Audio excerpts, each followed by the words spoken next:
Assalamu alaikum wa rahmatullahi wa barakatuhu. E bandiraɓe sehilaɓe janggiyankoɓe, ene wayno kadi en garti e windande men hande. Windande men hande noon ko ekko wiyete, nde wonno en janggino ɓaawo, mi holluma ekko ɓa kadi no wayata. Allah wallinama a hollanama ɓaawo no masirte, a hollama ekko makko. Joni kadi dagenen ɓaawo tawde a hollama ɓaawo. Joni mi holluma no ɓa kadi jangginirte e sifa taw yaltata ɓaawo. Alkool jangguintagal tawde alkool goɗɗo ɗe cuwata taw abbo tan ɗe jangguɗa ɗe aɗa adda ɗe. Alkool jangguɗa caggal ngal, gaawal ngal yoɗe nandu yaadu. Ay baawo fof ko baata no loowi hen, kadi gadde kadi ɓaawo fof kadi ɓaata no lowoto hen. Bisimillah, naatenen jangde nde. Alluwal ngal nani hay ɗo wonno ba ɗo henno kofɗen keɓɗen ɓa. Nden noon sen jiiɗi windude ɓuuɓu, en pooɗi ɓuuwo en mbi ɓuuɓi.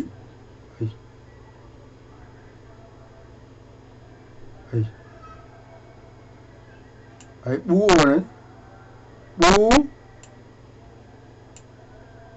ay ɓuuɓi. ɗone ko ɓuu, ay ɓuune a fooɗi ɓuu. Ay ɗo poɗɗa kadi ɓuuɓi, ay ɓuuɓi, ay poɗɗa iyo kadi. Ay nayde ɓuuɓi ɗo hene mbiɗa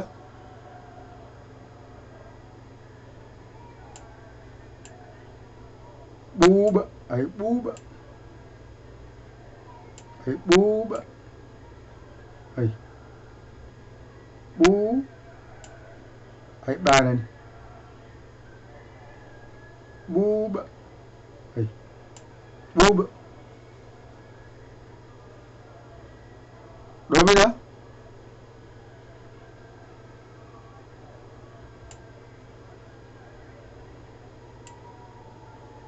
ɓuu poɗɗa ɓuuɓa, ay ɗo ko ɓuuɓa. ɓuu ɗo ko paɓɓa, ay ɓuuɓa. ɗo aɗa yiɗo joni aɗa yiɗo henne ɓuuɓi, aɗa yiɗo henne ɓuuɓi, aɗa yiɗo henne ɓuuɓa, aɗa yiɗo henne ɓuuɓa. ɗo noon mbiɗa eneni ay ɗo woni eb, eb ɗo mbiɗa ɓu, ay eb ɗo woni ɓu, wadda heeɓi eɓɓu, eɓɓu ɗo henne mbiɗa eb ɓaa, poɗɗa ɓaawo, ay eb mbiɗa ɓaa, ay wona eb ɓaa, ay ɓaa fooɗi, eb ɓaa, ay ɗo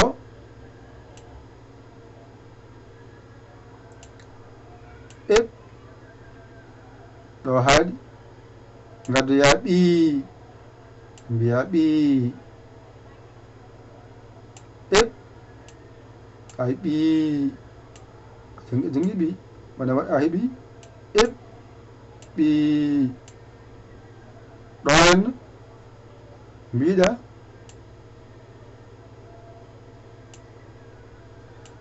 eb ɗo mbiɗa ɓo woni eɓɓo ayde ɗum ɗo ko sifa tan daɓɓo tan ha mbawa dañde lawol ay ɗo a heeɓi ɗo eb eɓɓu woni eɓɓu ɗo keɓɗa eb ɓa ɗo keɓɗa eb ɓi ɗo keɓɗa eb ɓo eɓɓo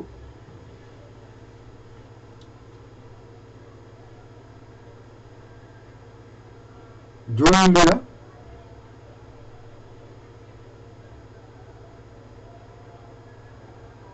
a waɗini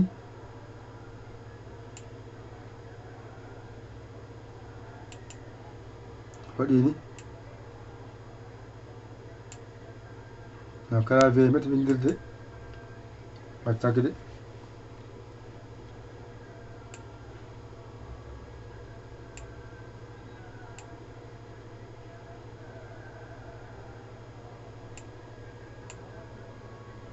ay ba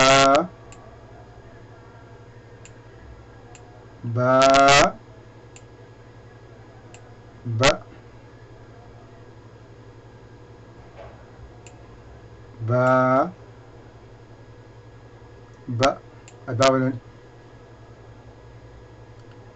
baba ay eb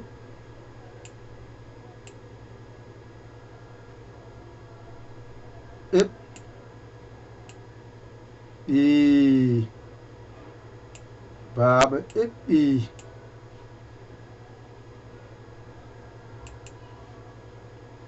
baba eɓɓi ay baba eɓɓi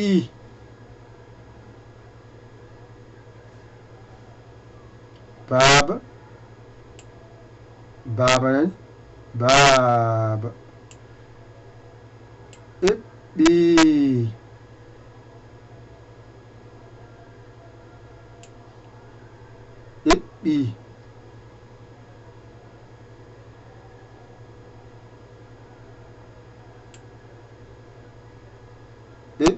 eɓɓo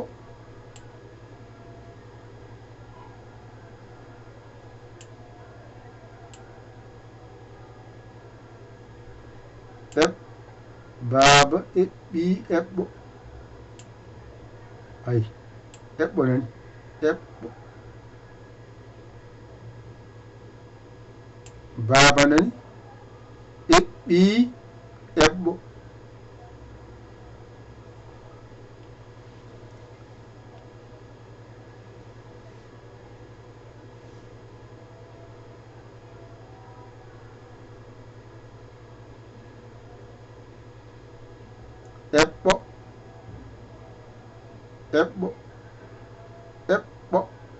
baba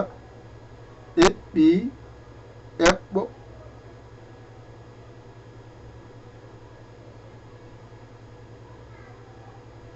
ay ɗo joni ekko tan ay ɗo kommo ay oɗo ƴew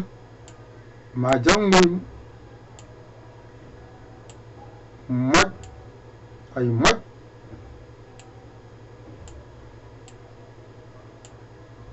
moƴ ay ƴo moƴƴo ay moƴƴo wadde ɗo henne baba eɓɓi eɓɓo moƴƴo baba eɓɓi eɓɓo moƴƴo baaba eɓɓi eɓɓo moƴƴo a yiɗi ɗo joni ɗum ɗo joni ko woni hen ko tampinanima ko ñallanɗa ko ɗo mbawata andu ɗiggi ɗiggani ko ɗo jiitotoɗa aɗa watta jangude taw alkule ɗe ko raɓɓiɗi e maɗa wasa juutde arnuma cukalel sene walle yaadu ko seesa yarata ɗum noon saabi mbaɗanɗamo ɓuuɓi ɓuuɓi ɓuuɓa ɓuuɓa on gasi ngaranɗamo sidda eɓɓu eɓɓa eɓɓi eɓɓo ɗon timmi mbawamo haalde baaba eɓɓi eɓɓo moƴƴo baaba eɓɓi eɓɓo moƴƴo ɗo joni alluwal ngal ma taran hoore ma teskede ala ko woni hen ka janngano ɗum wallanma wawde yaade heewani kono ko heewi e yaltoya hen alluwal ngal nan ɗon ngal heewani kono ko heewi ede windo hen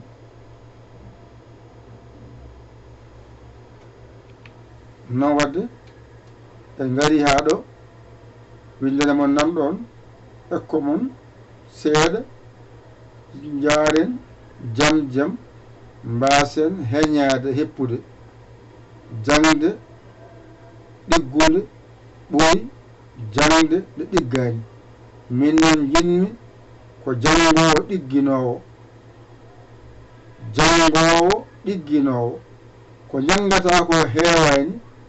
ko alkule 30 alkule jangete ko windete ko foof iwani hen yaltani hen ɗon tan woni joni a holle noon gotel no wiyete mbawa ɗum masɗe gadde so gasi rendine so gasi tan janga ni foti tan janga ɗum noon wadde alluwa mon nam ɗon an jiɗɗo jangude o bisimilla maɗa ala debbo ala gorko ala suka ala mo jiɗɗo to wiya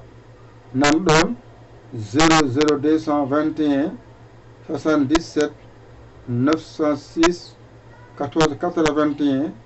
walla mbaɗa 00221 78 475 05 17 mbaɗa yaya li jiya whatsapp o ngara kaala ka jiɗɗo jangude kalanɗa sarɗiyeji so welima tappoɗa a wawa kaala ko laaɓi jangowo mo wawata janguinowo hol nafoore jangne nde ko janguinowo ma walle janguinowo mata walle dennagal janguinoɓeɓe o mballaɓe son mballani ɓe mbawa jangguinde koɓe yimɓe mon ni ko ɗum haaju en ɓesguji jogui wadde en jinganaɓe ɓe mbawa jooɗa janguinde son ɓe donki noon wawde ɗum ɓe pokkita ɓe jahajji mabɓe ɗum noon wadde jinganeɓe mballeɓe jangoɓe mballeɓe jinganeɓe jangoɓe mballeɓe jinganeɓe kamɓe joguiti gandal sukaɓeɓe so tawi mawni gara gandal mawɓeɓe jeehi gacci ɗon majjere ɓeydo nafa noon wonɓe ɗo janguinoɓeɓe en mballaɓe ɓe jangguina ɓiɓɓe mumɓe soɓe jeehi ɓe sugu ngulamtoɓe paami ɗon allahma noon ƴette mbañirɗe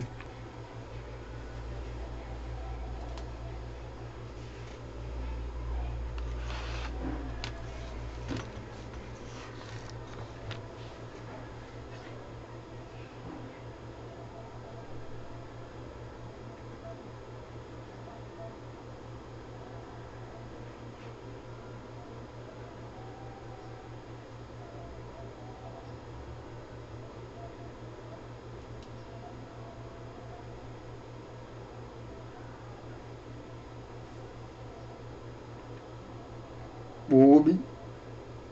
ɓuuɓi ɓuuɓa ɓuuɓaa eɓɓu eɓɓaa eɓɓi eɓɓo baaba eɓɓi eɓɓo moƴƴo